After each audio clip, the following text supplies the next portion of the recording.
When the United States invaded Iraq in March 2003, I was an 8th grader, more concerned with starring in my middle school musical than with foreign relations. But there was something that stood out to me about that time. In the year leading up to the invasion, President George W. Bush and members of his administration seemed to be making a case to the American public and Congress that the US should go to war against Iraq. Flash forward 20 plus years, and I could see that Bush and his team were at least outwardly engaging with something called just war theory, an ethical framework used to decide when it's acceptable to go to war and how that war should be fought. So what is just war theory? And how do we decide if a war is ever just? I'm Ellie Anderson, and this is Crash Course Political Theory. The Bush administration was making its arguments for war in the early 2000s, but it turns out that theories around the ethics of war go back millennia. For example, the 13th century Italian philosopher Thomas Aquinas really set the stage for just war theory as we know it. I learned that there are two main categories, and of course they're in Latin. Jus ad bellum asks, what should a nation consider before going to war? And jus in bello asks, how can a nation make sure the war they're already fighting stays just? Jus ad bellum, or the right to wage war, takes 6 criteria into consideration when deciding whether going to war is justified. And it can't meet just 1 or 2. All 6 need to be met, which, as you can imagine, is pretty difficult to do. Okay, so criterion 1. Does a nation have a good moral reason to go to war, also known as just cause? For example, a widely accepted reason to wage war is self-defense. And this is one of the levers the Bush administration pulled to make their case. In his 2002 State of the Union address, 4 months after the September 11th terrorist attacks, President Bush warned Americans about Iraqi President Saddam Hussein's hostility toward the US. And a few months later, Vice President Dick Cheney said in a speech, quote, "There is no doubt that Saddam Hussein now has weapons of mass destruction. There is no doubt he is amassing them to use against our friends, against our allies, and against us." But what are the limits of self-defense? Can you take action if you think someone is about to attack you? Or do you have to wait for them to do it first? Turns out with just war theory, the answer falls somewhere in between. Folks often distinguish between preemptive action, where there's evidence that the enemy is about to attack, and preventive action, where the enemy might attack. The latter, as you might imagine, is much harder to justify. Bush officials argued that because Hussein failed to abide by UN weapons resolutions, we couldn't trust him, even though we had no definitive proof that Iraq had weapons of mass destruction. So this approach would likely be considered preventive rather than preemptive. Okay, criterion 2. Let's say a nation does have just cause. It also needs to have the right intention for going to war. Basically, the cause is the thing that started it all, and the intention is the goal. So we might ask, is this war ultimately trying to achieve something good? Beyond protecting Americans from the possibility of future attack, the Bush administration asserted that their intention was to depose Saddam Hussein and bring democracy to Iraq. And there's no question that Hussein was a brutal dictator. In one instance during his nearly 30-year rule, he unleashed poison gas on a Kurdish village that killed 5,000 people he suspected of disloyalty. But many Americans were and are suspicious of the Bush administration's intentions. And even if the war was justified for humanitarian reasons, it's complicated. Kofi Annan, the UN Secretary General at the time, said that the invasion of Iraq violated the UN Charter, and millions of people protested across the globe, forming the largest peace demonstration since the Vietnam War. An intention to defend human rights sounds noble, but that doesn't necessarily mean it passes the just war test. Next is criterion 3. Only a nation can declare a war, not an individual. Finally, an easy one. In the case of the US invading Iraq, we can check this box. Except, what constitutes a nation? Does it have to be an internationally recognized state? Sometimes the legitimacy of the nation is precisely what's in dispute, like in the Israel-Gaza war that began in 2023. How do we determine who's a legitimate authority? And what happens if an illegitimate authority attacks? Criterion 4 looks at the likelihood of success.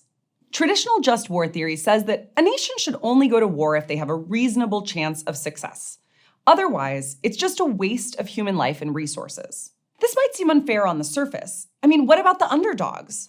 But it makes sense when you think about the high costs of war, some of which can continue long after the war is over. But to consider the likelihood of success means defining what success looks like. Is it deposing Saddam Hussein? Destroying weapons that might be turned on the US?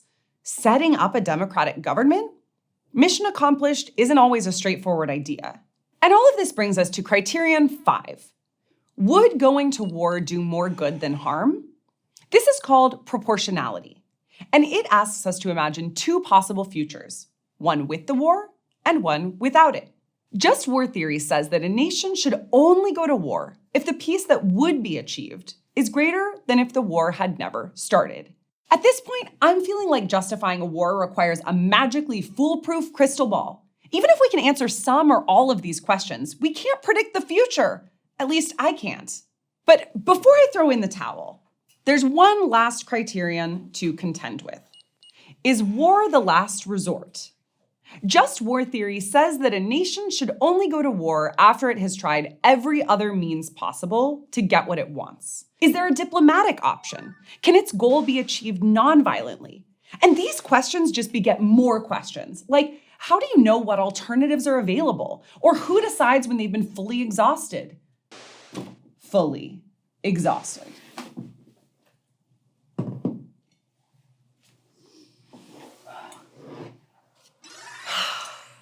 On March 17, 2003, President Bush issued a public ultimatum.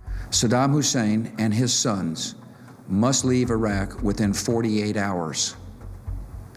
Their refusal to do so will result in military conflict, commenced at a time of our choosing. Hussein did not comply, and on March 20th, the Iraq War officially began. My fellow citizens, at this hour, American and coalition forces are in the early stages of military operations to disarm Iraq, to free its people, and to defend the world from grave danger.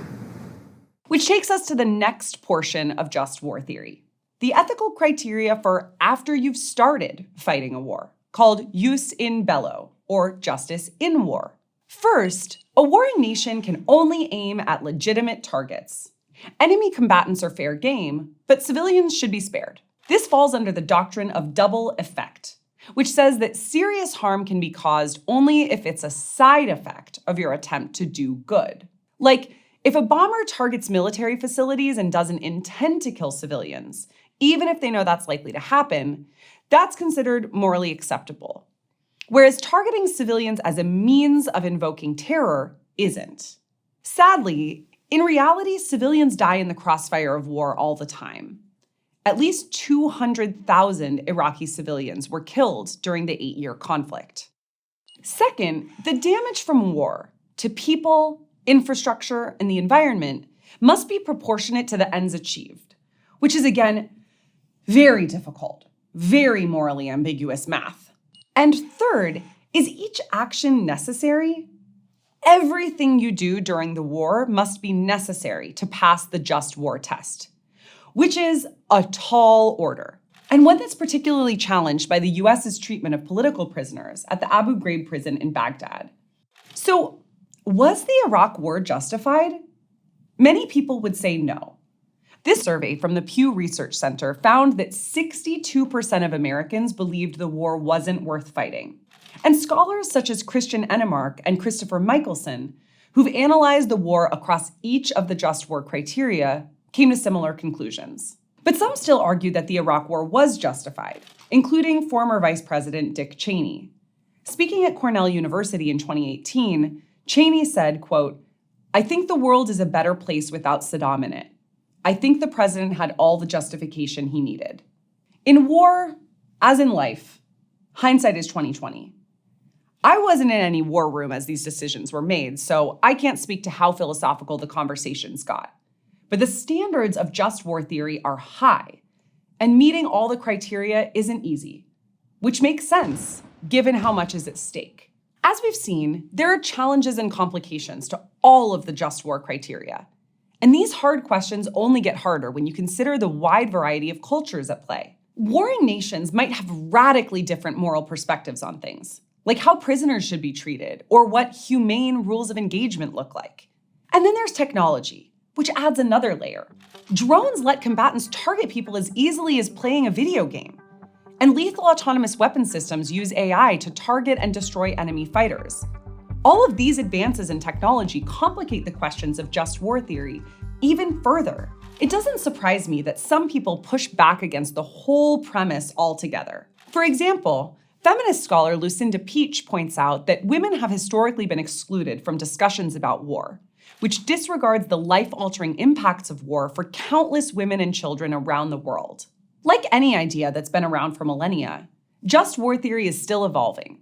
Recently, philosophers have introduced jus post bellum, justice after war, which asks, what's the right thing to do when a war is over? If the point of a just war is to achieve peace, then combatants should be held accountable afterwards for their actions during war, and the rules of peace should be established too. So here's where I've landed. It's really hard to determine if war is ever truly just, and that makes sense. These are questions with numerous answers, and holes can be poked in every one of them. Just war theory is more than a simple checklist. It's a lens that we can use to interrogate our leaders' decisions and to ask questions about history, today, and what's to come.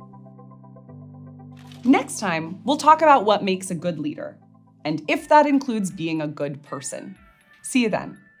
Thanks for watching this episode of Crash Course Political Theory, which was filmed at the Bastille Studio and was made with the help of all these nice people. If you want to help keep Crash Course free for everyone forever, you can join our community on Patreon.